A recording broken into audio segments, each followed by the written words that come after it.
Les mots d'amour. Ti amo. Et toi, c'est quoi tes langages J'ai tellement d'amour pour toi et pour tous les gens auxquels je tiens. Bien sûr que j'ai assez confiance en toi pour te confier mon chat. J'aime beaucoup trop me perdre dans tes yeux. Je t'aime tout autant que j'aime le Tu veux un faire. câlin? Je t'aime très très fort. J'aime t'écouter parler des choses que tu aimes parce que si ça fait partie de toi, c'est important pour moi. Parce qu'en ce moment, le monde est ravagé par la haine et la désolation parce que celles et ceux qui aiment, qui ont aimé et qui aimeront dans la forme qu'ils et elles auront décidé d'aimer, laissent une trace. Parlez-moi d'amour, un podcast réalisé par Nausicaa Gloris avec l'aide précieuse de Westrack Radio. C'est compliqué comme question, mais je dirais que l'amour, c'est juste de la joie entre personnes. C'est genre être heureux ensemble. Que ce soit ton mec ou ta meilleure pote ou ton père ou ta mère. Genre l'amour, l'amour il a pas de... C'est pas juste l'amour entre les filles et les garçons, les filles, les garçons et les garçons, tu vois. Ouais, je pense que c'est ça. C'est une joie qu'on partage entre deux personnes et qui est très très très très très intense et qui est aussi peu descriptible en réalité.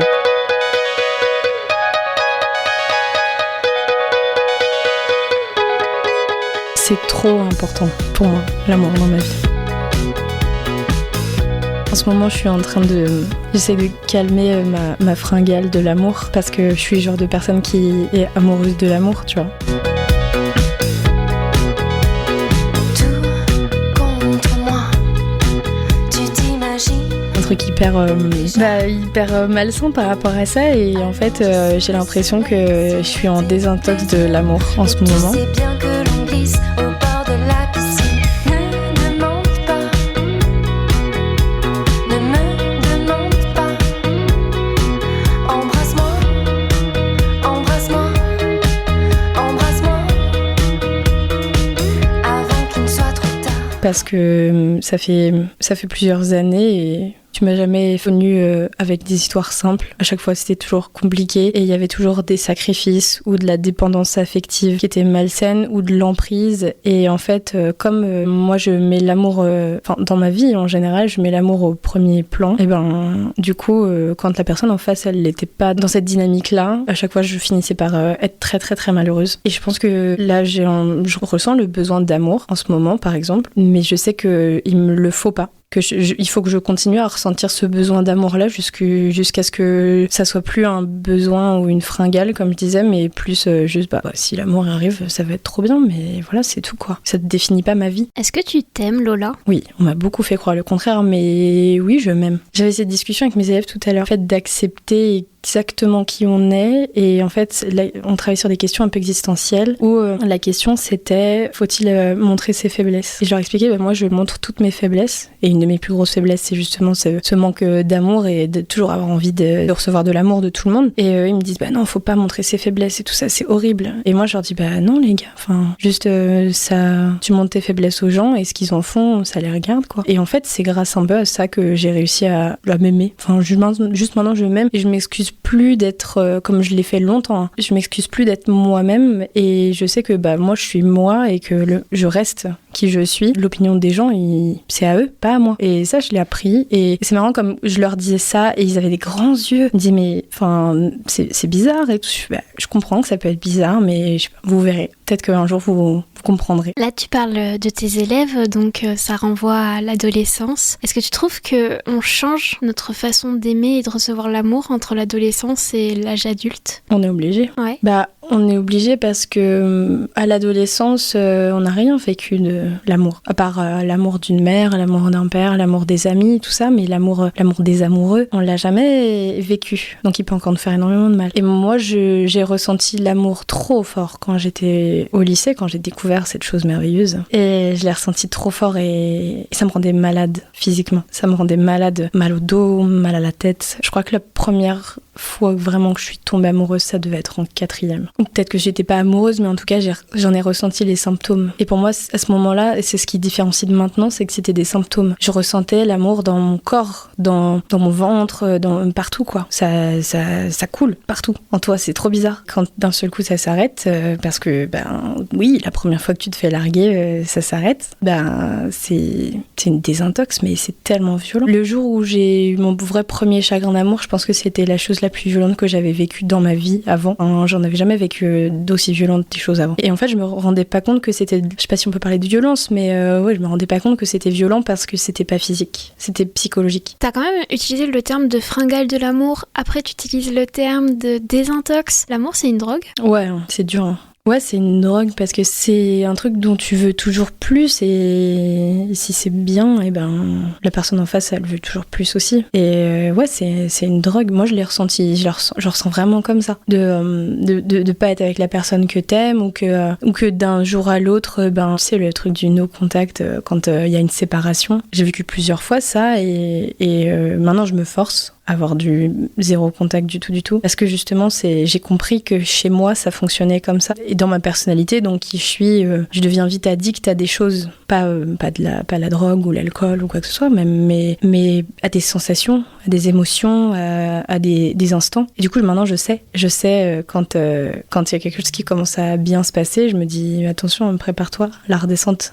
va être terrible. Et je pense que c'est ce qui a changé depuis mon adolescence, c'est que je me suis rendu compte de ça. Mais ça m'a mis du temps, j'ai dû déconstruire la chose beaucoup. Mais ça reste quand même une drogue, même aujourd'hui. Ouais, mais une drogue dont j'ai conscience. Avant, j'en avais pas conscience et ça me rendait folle.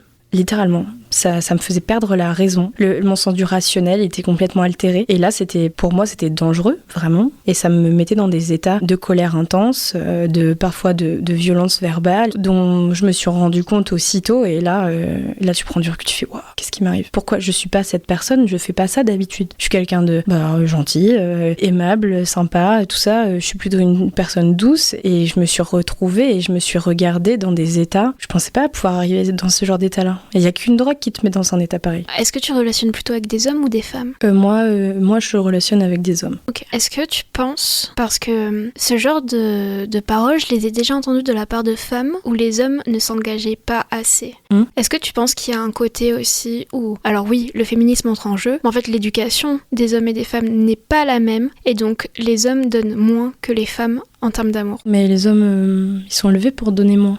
Parce que, déjà, juste, je pense, après, je suis pas un homme, donc je sais pas, mais je le vois, je l'ai vu dans mes relations. Quand t'es un garçon, on t'apprend pas l'amour de la même manière. On t'apprend pas à ressentir les choses de la même manière. Tout doit être atténué si on veut que tu puisses garder ton statut de homme. Et je pense particulièrement chez les hétéros, il y a ce truc de ressentir, c'est pour les filles. Non, on dit pas, voilà. Quand on dit je t'aime, ça fait fuir les garçons. C'était Solange te parle qui disait ça, je trouve ça génial. Il faut pas dire je t'aime parce que je t'aime ça fait fuir les garçons. Et c'est vrai, parce qu'ils ont tellement jamais eu l'habitude qu'on leur dise, enfin en tout cas les garçons que moi j'ai pu connaître, pas l'habitude du tout qu'on leur dise, très froid, très masculin quoi, il y a un truc qui nous différencie mais drastiquement les filles et les garçons. Et je pense que c'est ça, parce que ressentir, on parlait tout à l'heure des faiblesses, ressentir c'est une forme de faiblesse.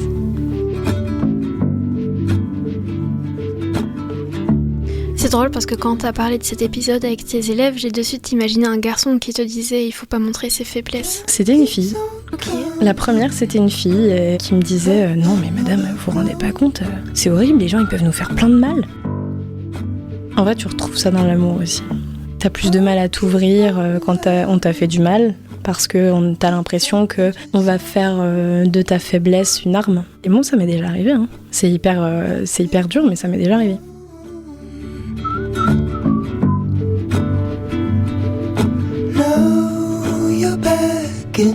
Est-ce que tu crois que t'as tendance à idéaliser l'amour et le grand amour ? Ouais, mais je sais exactement pourquoi.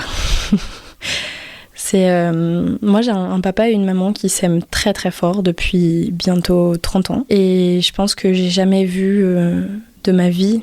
J'ai jamais vu des gens aussi amoureux que mes parents. Et j'ai grandi avec mes parents qui se taquinent, qui jouent comme des gamins qui viennent de se rencontrer, qui viennent de tomber follement amoureux. Et ce que je trouve fascinant chez eux, grandi avec cet exemple de l'amour, c'est ça. Et peut-être que d'autres personnes qui n'ont pas vu leurs parents de cette manière voient l'amour d'une autre façon. Mais pour moi, l'amour, ça a toujours été ça. Ça a toujours été génial. Enfin, voilà quoi. Mon père qui me dit moi, ta mère, il n'y a rien de plus important dans ma vie. C'est tout quoi. Si elle n'est pas là, j'avance pas. Tout ça, et c'est vrai que mine de rien derrière t'as la pression hein. Et est-ce que tu vis tes ruptures comme des échecs parce que tu as ce modèle ? Alors maintenant je vis mes ruptures comme des leçons, mais ça c'est tous les échecs en général. Mais je pense que c'est pas un échec vis-à-vis de cet exemple-là de mes parents. Je pense que c'est juste un échec de t'as pas fait assez attention et t'as pas assez bien choisi et t'as pas vu les choses qui devaient t'alerter quand elles auraient dû t'alerter parce que t'étais aveuglé par la drogue, de l'amour. Et non, je les considère comme des échecs, mais pas vis-à-vis de ça. Est-ce qu'une rupture, c'est toujours un échec ? Non, une fois ça a été une libération. Ça a été une libération, alors pour les copains qui nous écoutent, je vais raconter un petit peu.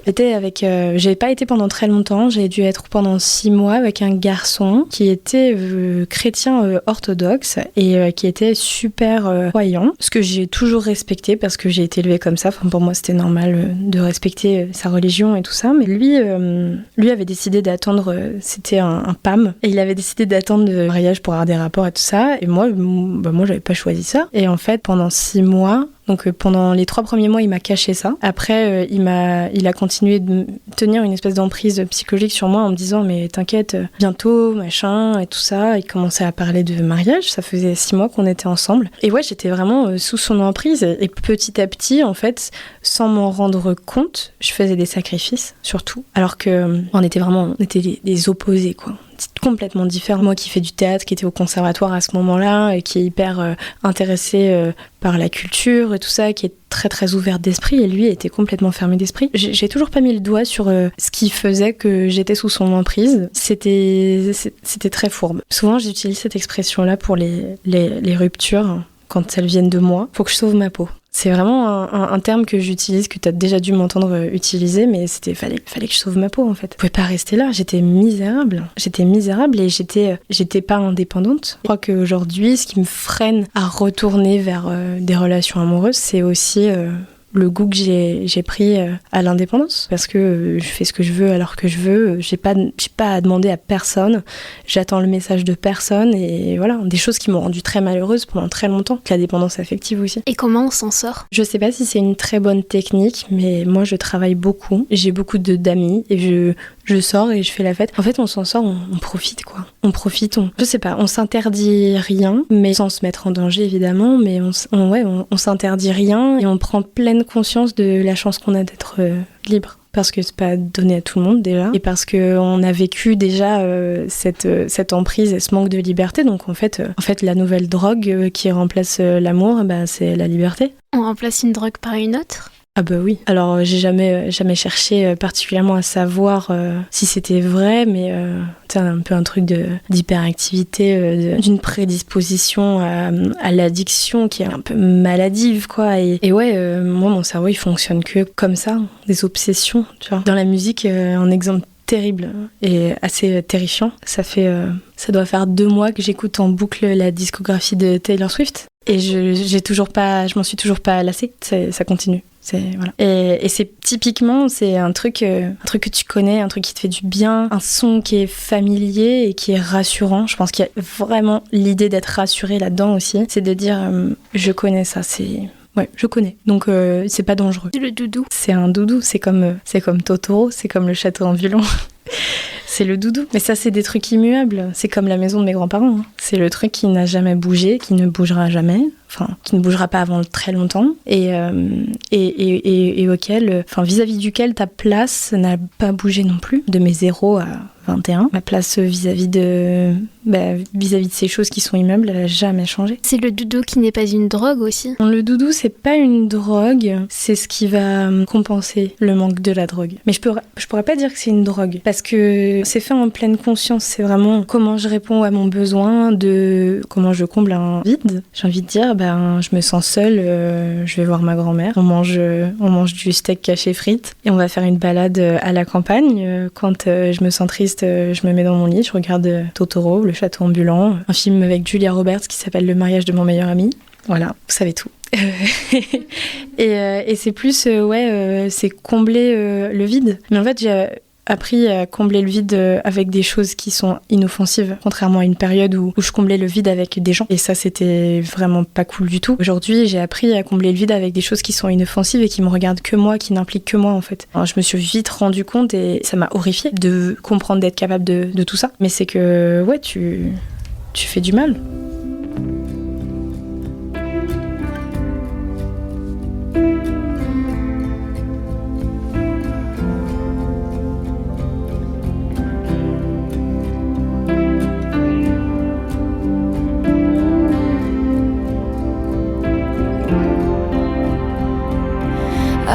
walked through the door with you.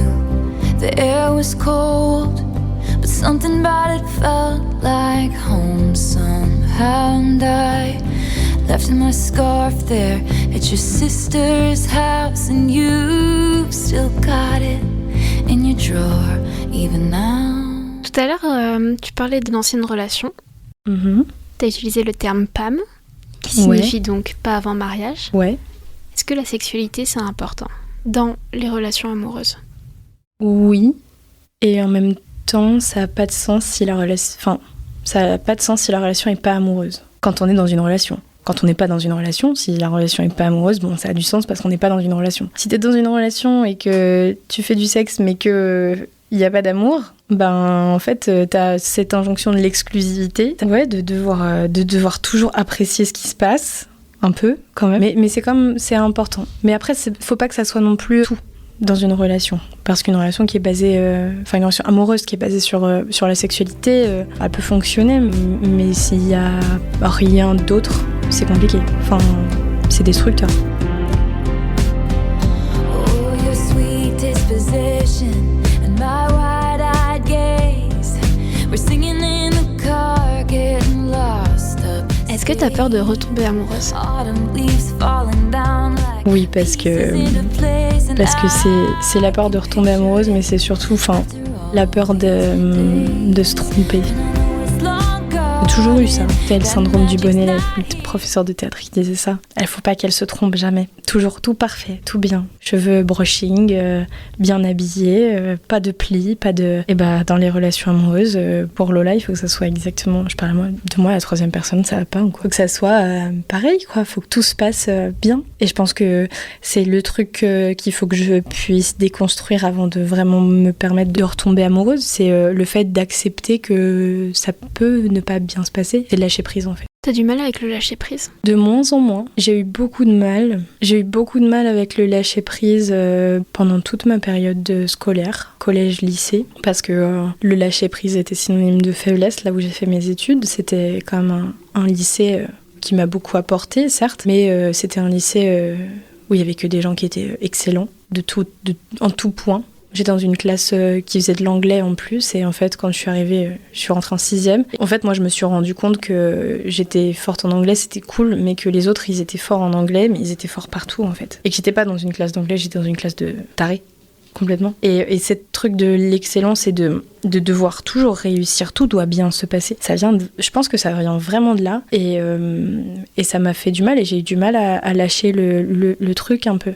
Et encore aujourd'hui, le théâtre, ça m'a beaucoup aidé de pas être parfait, d'être moins en pleine conscience de exactement ce que tu fais, de comment les gens vont le voir et tout ça. Et ça m'a aidé à lâcher prise aussi par rapport à ça, à accepter que je pouvais être marrante sans que c'était pas un crime, que tu pouvais être intelligent et marrant et prendre soin de soi et voilà quoi. Enfin, j'avais pas vraiment conscience de tout ça. Et je pense que c'est à ce moment-là que j'ai commencé à lâcher prise. Et je continue doucement. Mais je sais qu'il faut pas que je lâche prise trop vite, parce que si je lâche prise trop vite, en général, je perds mes repères et je finis par être dans le mal, quoi. Est-ce que ça veut dire que durant le moment de la séduction, t'es absolument over control? C'est bien ça. C'est horrible cette question. Oui. Je parle beaucoup de travailler sur moi-même. Je crois que je suis vraiment dans cette période où j'ai envie et j'ai besoin de travailler sur moi-même, parce que personne ne le fera à ma place. Et longtemps, j'ai cru que les gens allaient le faire à ma place. Et après, je me suis rendu compte que c'était horrible. Et les gens qui ont essayé de me changer m'ont fait énormément de mal. Donc... Je pose la question parce que le moment de séduction, c'est le moment où, malgré toi, tu montres quelques faiblesses, même si tu essayes d'impressionner l'autre et de dire regarde, je suis plutôt cool. Je suis un peu en fait, je suis pas too much, mais encore une fois, j'ai envie que tout se passe bien, quoi. Donc je prévois des trucs, mais en même temps tu prévois pas trop de trucs, parce que sinon ça fait fuir les garçons. Et puis t'essayes d'être jolie, mais pas trop, parce que tu veux pas tout donner au premier moment. Enfin, il y a vraiment il y a vraiment du contrôle là-dedans, quoi. Et c'est au moment où tu lâches prise un petit peu que, en général, ça marche pas. Parce que c'est bête, mais quand t'es dans une période de séduction comme ça, en tout cas c'est mon cas, tu t'adaptes un peu, tu t'adaptes à l'autre. Tu vois ce que l'autre aime faire, peut-être que je suis juste une grosse sociopathe, hein, mais t'essayes de t'adapter au maximum et tu vas pas changer ta personnalité, mais tu vas orienter les choses vers cette personne. Tu vas orienter, moi c'est con, mais en général chez moi ça passe par les fringues. Je suis sortie avec un skater, je mettais des gros baggy avec des gros sweats et tout ça. Je mettais plus du tout de talons alors qu'avant j'étais une meuf archi féminine et tout. On s'est séparés et en fait j'ai repris mon style. Et du coup, j'associais ce style-là à cette personne. Et j'ai repris mon style, je me suis réapproprié un peu qui j'étais et finalement mon identité. Ouais, c'est un truc d'identité aussi où faut pas faire passer son identité sous celle de quelqu'un d'autre sous prétexte que tu dois rentrer dans une case, tu dois rentrer dans des critères qui sont visiblement prédéfinis ou que en tout cas tu imagines prédéfinis. Tu dis bon lui il est comme ça, il doit aimer les meufs comme ça. Et en fait je me rends compte de plein de schémas qui ont été hyper malsains que j'essaierai de ne plus répéter je pense et qu'il faut pas que je répète. Mais ouais, il y a vraiment un truc de contrôle dans la séduction, je pense. En tout cas, chez moi. C'est rigolo parce que quand moi je suis en phase séduction, j'ai un peu ce petit stress de « Oh là là, il se passe quelque chose avec la personne, oulala !» Mais je crois que j'essaye pas de lui plaire en changeant. Je crois que je suis juste dans un style « Je m'en fous, ça c'est moi par contre ». Ça c'est moi et c'est tout. Et je réfléchis aux relations que j'ai pu avoir et je crois qu'à chaque fois on n'a pas vraiment changé l'un ou l'une comme l'autre. Par contre, on s'est beaucoup apporté. Ouais. Moi, on m'a rien apporté.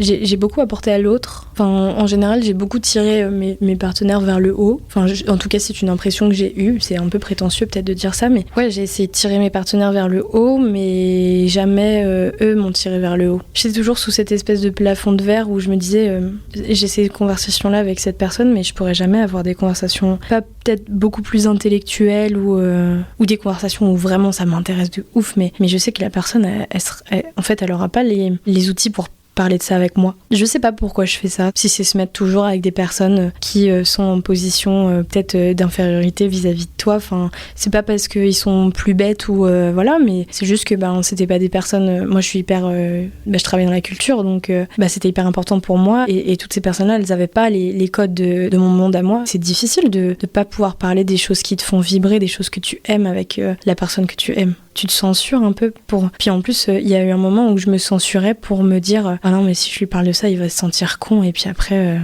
il va me faire la gueule parce que il va se sentir humilié ou quoi parce que on n'a pas les mêmes codes et on n'a pas la même intelligence à tous les endroits. Lui c'était une autre forme d'intelligence, c'était pour mon dernier, c'était un mec qui était très précis et tout ça, qui bossait dans la menuiserie, donc il était hyper carré, hyper doué dans ce qu'il faisait, mais par contre, pas du tout de mon domaine, quoi. Donc c'était impossible de pouvoir en parler avec lui. Par contre, moi, je m'intéressais à son boulot à lui, et à son intelligence à lui, mais ça revenait pas vers moi. Oui, donc en fait, quand on reprend ce terme de drogue, c'est qu'en apparence, ça te fait du bien, mais en fait, ça te détruit complètement. Bien sûr, ça te détruit, mais en fait, ça te détruit sans que tu t'en rendes compte, c'est ça qui est dur.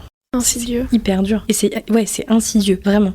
Ça arrive, tu t'en rends pas compte, t'es bien, t'as l'impression que tout est, sous contrôle. T'as l'impression que tout est sous contrôle, que tout se passe bien, et puis en fait, il y a un jour où tu sors un peu du blackout et tu fais « Ah maintenant, en fait, on n'est pas du tout pareil ». Et là, tu réalises, tu fais « Ok, je pourrais jamais parler de ça avec lui. Je pourrais jamais parler de ça avec lui non plus. Ça non plus.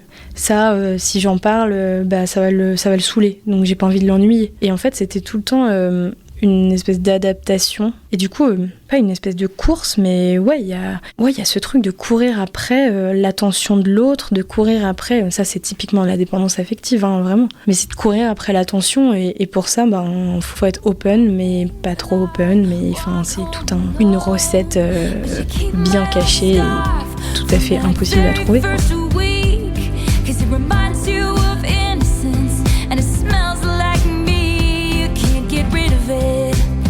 Lola, t'as la fringale de l'amour. Oui, j'ai la fringale de l'amour. Mais maintenant, après toute cette discussion, t'as la fringale de quel amour ?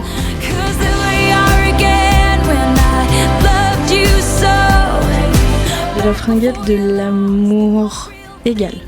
Ça fait un moment déjà que je me demande mais est-ce que en fait il te faudrait pas quelqu'un qui soit plus amoureux de toi que toi t'es amoureux de lui pour être sûr que ça ne se reproduit jamais, cette espèce de course fatigante, éprouvante, tu sais. Voilà, des fois je me dis, mais trouve-toi un mec qui est complètement amoureux, enfin qui va, voilà, qui ferait tout pour toi et tout ça, même si toi tu t'en fous, au moins tu seras heureuse. Mais non, c'est pas intéressant. C'est trop facile et puis c'est très égoïste aussi. Donc non, je pense que c'est égal.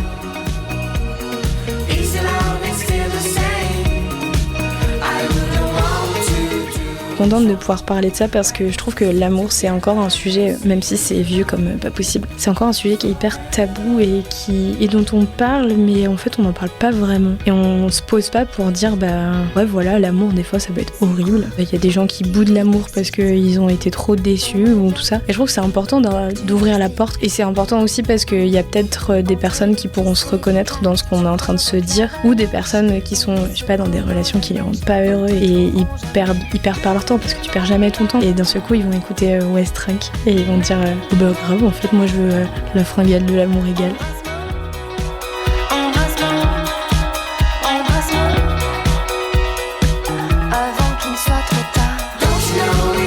Et c'était le 3e épisode de Parlez-moi d'amour, en compagnie de Lola, 21 ans, chargée de communication. Si vous aussi vous voulez parler d'amour en ma compagnie, n'hésitez pas à écrire à l'adresse nausicaa@west-track.com ou sur Instagram sur le compte Nausicaa Farneren. Toutes les chansons ont été choisies par mon invitée Lola et vos douces oreilles ont pu écouter Embrasse-moi de Pendentif, Time de Angelo de Augustine et All Too Well, la version de 10 minutes de Taylor Swift. C'était un podcast réalisé par Nausicaa Gloris avec le soutien de West Track Radio.